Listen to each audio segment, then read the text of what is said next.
नमस्कार। आज हम एक बड़ी इंटरेस्टिंग किताब पर बात करने वाले हैं। किताब का नाम है कल्पना शक्ति, आपकी सबसे बड़ी ताकत। और ये कहती है कि हमारी सबसे बड़ी पावर हमारे अंदर ही है। हाँ, बिल्कुल, कल्पना शक्ति।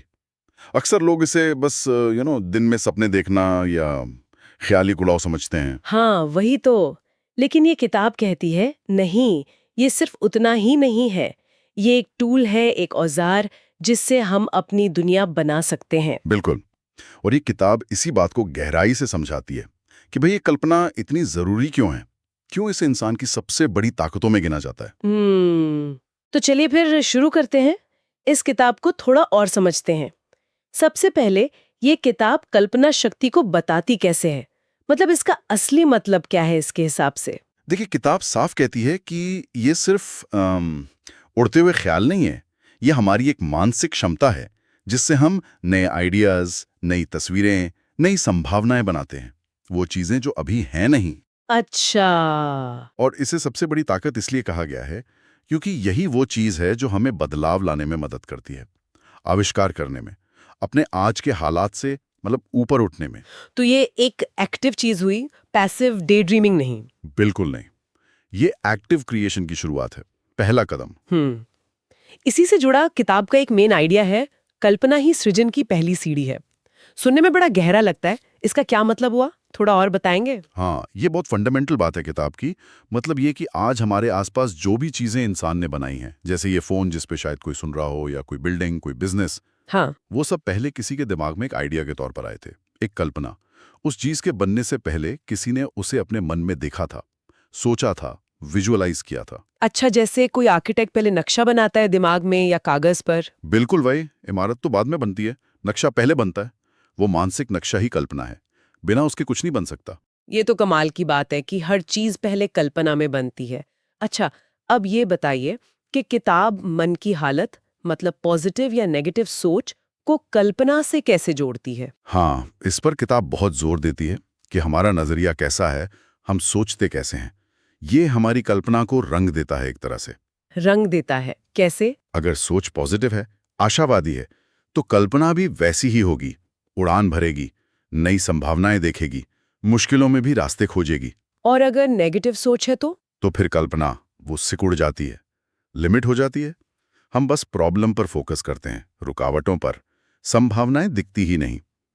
तो हाँ, पॉजिटिव सोच कल्पना को ताकत देती है और नेगेटिव सोच उसे कमजोर करती है। हम्म तो हमारी सोच का सीधा असर है। इसी से जुड़ी एक और चीज है, विजुअलाइजेशन, मतलब मन में तस्वीर बनाना, लक्ष्यों को देखना। ये कैसे काम करता है? ये सिर्फ अच्छा अच्छा सोचने जैसा तो नहीं लगता। नहीं नहीं, ये सिर्फ अच्छा सोचना नहीं है। किताब इसके पीछे एक साइकोलॉजिकल तर्क देती है। जब हम अपने लक्ष्य को सिर्फ सोचते नहीं, बल्कि पूरी डिटेल में एहसास के साथ मन में देखते हैं, जैसे कि वो सच हो गया हो, हाँ। तो हमारा जो अवचेतन मन है, सबकॉन्शियस माइंड, वो उसे असली मानने लगता है। दिमाग के लिए बहुत गहरी कल्पना और असलियत में फर्क करना मुश्किल हो जाता है। अच्छा। हाँ, तो फिर दिमाग क्या करता है? वो उस काल्पनिक असलियत को पाने के रास्ते खोजने लगता है। वो एक्टिव हो जाता है उस दिशा में। ये एक तरह से अपने दिमाग को उस लक्ष्य के लिए तैयार करना है। ये तो बड़ा दिलचस्प है, मतलब ये एक एक्टिव टेक्निक हुई। लेकिन अक्सर हमारी कल्पना अच्छी चीजों की तरफ कहाँ जाती है? डर लगता है, चिंता होती है, फेल होने का डर। बिल्कुल सही पॉइंट है। तो क्या कल्पना इनसे निकलने में भी मदद कर सकती है? हाँ, बिल्कुल कर सकती है। किताब यही तो समझाती है। देखिए, कल्पना एक टूल है। उसे हम डरने के लिए भी इस्तेमाल कर सकते हैं, अनजाने में। हम फेल होने की कहानी सोचते हैं, सबसे बुरे नतीजे सोचते हैं, और डर पक्का हो जाता है। हाँ, होता है ऐसा। किताब कहती है कि इस प्रोसेस को बदलो, जानबूझकर। जहां डर की तस्वीर है, वहां सफलता की तस्वीर डालो, कॉन्फिडेंस की। बार बार मन में देखो कि मुश्किल आई और आपने उसे पार कर लिया, आप सफल हुए। तो ये एक तरह की मेंटल प्रैक्टिस हुई। हाँ, बिल्कुल। डर का सामना करने की मानसिक तैयारी। इससे असल में सामना करने का आत्मविश्वास बढ़ता है, डर कम होता है। ये तो डर को देखने का बिल्कुल अलग तरीका है, उसे बदलना, उससे डरने की बजाय। किताब में एक फॉर्मूला भी है, मेहनत प्लस कल्पना इज इक्वल टू सफलता। ये तो सीधी बात लगती है, पर क्या इसमें कुछ और है? ये बहुत जरूरी फॉर्मूला है, क्योंकि ये कल्पना को जमीन पर लाता है। किताब ये नहीं कहती कि बस सोचते रहो और सब मिल जाएगा। नहीं, अच्छा। कल्पना आपको बताती है क्या करना है, क्यों करना है, मंजिल दिखाती है, मोटिवेशन देती है, लेकिन वहां तक पहुंचने का कैसे, वो रास्ता, वो तो मेहनत से ही बनेगा, एक्शन लेने से बनेगा। हम्म तो कल्पना अगर स्टीयरिंग व्हील है गाड़ी का, तो मेहनत इंजन है। बिना मेहनत के कल्पना बस सपना रह जाएगी, और बिना कल्पना के मेहनत शायद गलत दिशा में चली जाए। सही बात है, दोनों का बैलेंस जरूरी है।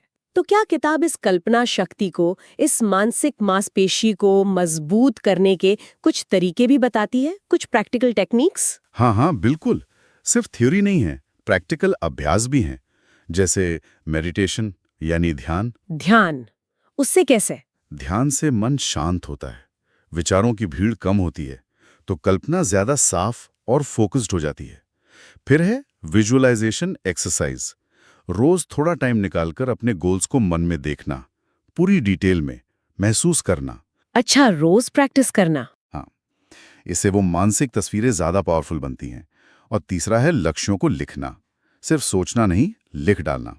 लिखने से क्या होता है? लिखने से वो चीज ज्यादा ठोस हो जाती है, दिमाग में पक्की हो जाती है, आपका ध्यान उस पर टिका रहता है। ये सब तरीके कल्पना को भटकने से रोकते हैं, उसे सही दिशा देते हैं। तो मतलब ये कोई ऐसी चीज नहीं कि किसी में है किसी में नहीं, इसे डेवलप किया जा सकता है? बिल्कुल, ये एक स्किल है जिसे प्रैक्टिस से बेहतर किया जा सकता है, मांसपेशी की तरह।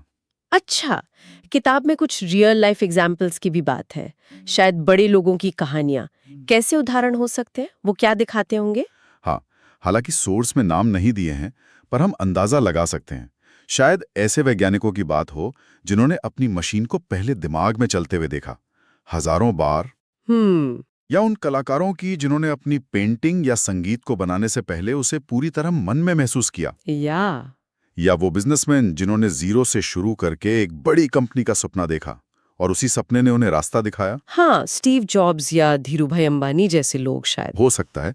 या फिर वो नेता या सोशल रिफॉर्मर जिन्होंने एक बेहतर दुनिया की कल्पना की और फिर उस कल्पना को सच बनाने के लिए लाखों लोगों को इंस्पायर किया। सही। तो ये उदाहरण यही दिखाते हैं कि बड़ी चीजें अक्सर एक बड़ी कल्पना से ही शुरू होती हैं। हाँ। ये साबित करते हैं कि कल्पना सिर्फ सपना नहीं है, ये भविष्य बनाने का पहला कदम हो सकती है। ये उदाहरण वाकई दमदार है।